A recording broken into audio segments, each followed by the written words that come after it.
All right, we're here at Osheaga. I'm with Jason and Wes from Darcys.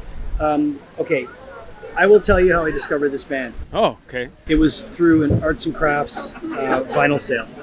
Oh, we weren't on that record label that long for our records to already be on sale. On sale. No, but we had a couple of records that were on sale. Yeah, right. There was a time when Yeah, a little bundle. We did 3 records right off the top, right? Yeah. And I purchased them all blindly. Cool. And when I got Asia, your version Right. of Asia, to me, it was one of the ballsiest things I've ever seen a band do. And I always talk to you about this. Yeah. Whenever we're chatting, a band going in and their interpretation of a Steely Dan record to me is like, it's like, okay, we're on. Right, yeah. And the fact that you did it your way, put a stamp on it, owned it, and killed it. Yeah. What was that like for you guys? Well, it's nice to know you're in that camp. I am in because that because there's It's divided. there's another camp that Fuck them. don't go on Reddit. But there's defenders of that record, but there's also people that hate I'm a it. big defender of that record. Yeah, and I'm thank a you. huge Dan head. Yeah. So the fact that you guys did that to me was like artistically shows that you guys have no fear. That's true at this point. But I mean, being in a band, how can you have fear at this point? You know, like if you're But out there worried. Commit to the bit. Yeah. Or so they say. 100%, and you guys always do. And what I love about you guys you're fearless. You're always creating. You're always switching it up. You're always trying different things. And being someone who's been on that side of it, been a musician, I see how hard you guys work. Oh, I appreciate that. To see you finally on Osheaga. Yeah. You know, getting my ass here to see you guys. Yeah. Watching the reaction from the crowd. At one point, Jason, you went out on the catwalk, and there was a Darcy sign. I can't believe that. What did it say? I couldn't see it. I was hoping you were gonna call it and say, "Do you?" It said, do you know my stepdad or something like that? Like it was so random. No. In the middle of the song, like, you know, commit to the bit in mode. Yeah. And then I'm reading the sign and I pointed them and then I was kind of like trying to figure out what was going on. And better I than realized that like if I put any more energy into decoding that, I was just gonna lose That's track right. of what I was like, doing. Is he gonna talk about the sign? And I was like, "What doesn't matter. I'm gonna talk to him later." So it said, Yeah. You know, my Stepdad, not stepmom. What, Just curious. I don't know. What is this sign? No, I honestly I blanked out. No, but the Yeah. fact that there was a sign there. There was Yeah. there was a sign that was great. Also, the catwalk. Yeah. I've had only a few opportunities in my life to experience a catwalk with a wireless mic, and it's lovely you out owned it. there. You I killed like it. it. You actually I liked owned it. We're gonna bring one with us going forward for all shows. Yeah. There were a couple of girls in front of me that had Darcy shirts on. Oh, It was awesome. just nice to see representation there. Yes. People were really into it. Yeah. I know you guys are in different parts of the world now. Or are you both in LA? I know you're in LA. We're both in LA. both in LA Yeah. now.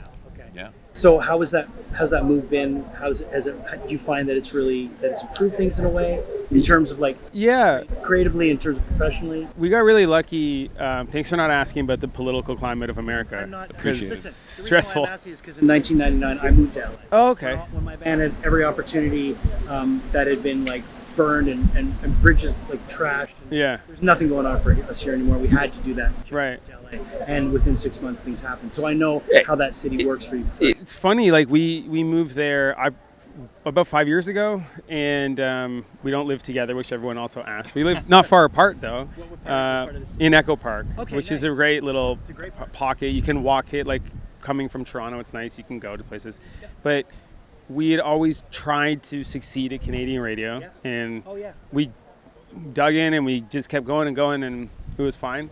And within a month, 2 months of moving to LA, top 5. And then from then on, and we've just been entrenched in Canadian radio, which has been amazing. And so I It's think strange. Canada was kind of like, oh, you got LA in your bio now. Like maybe we'll listen or whatever. It's But the strangest thing. You can Yeah. be making noise forever. You got to go there for them to. yeah, but There is something about it where everyone there is really trying and Yeah. chasing Oh, yeah. their Yes. dream, and Yeah. there's so many like high level creatives of like whatever medium or whatever they're doing, but everyone's extremely talented and Oh, yeah. driven and for the most part killing it, and so to be surrounded by that also helped us kind of like get the motivation to really level up everything yeah. we were working on. So I think we're also better Well, that's from it. being in that Absolutely. environment. Surrounded by, and the Yeah. thing is, that city, magic happens. I mean, it's been going on for years. well, we started working with Mae Martin on a record, and that was because we were in LA. It just happened to be. I keep feeling like I'm gonna fall down this hill. you're good. Imagine that's good. That's good content. Don't trip on that. Yeah, we started working with May because we were down there and produced the record, and that's been amazing. And it's all just, you're down there. And as Jason saying, like, it really feels, because everyone's kind of a transplant, everyone's supportive. And they go, oh, you're here? You're trying? Like, come on by. Let's do this thing. Like, there's another wave coming. I'll catch that one. You take this one. It's not exclusive in any way, which is really cool. So it's been really, really great for us, and also pushed us to, as Jason was saying, work a lot harder. So what's coming next for you guys? Oh, that's a great question. We've been touring like crazy all year. Yeah. We've played like nonstop, and we have a few more shows up until mid-September. So that's the focus right now. And we're trying to squeeze out a deluxe edition of the record if we can get that done in time as a independent band with our own label. Yeah.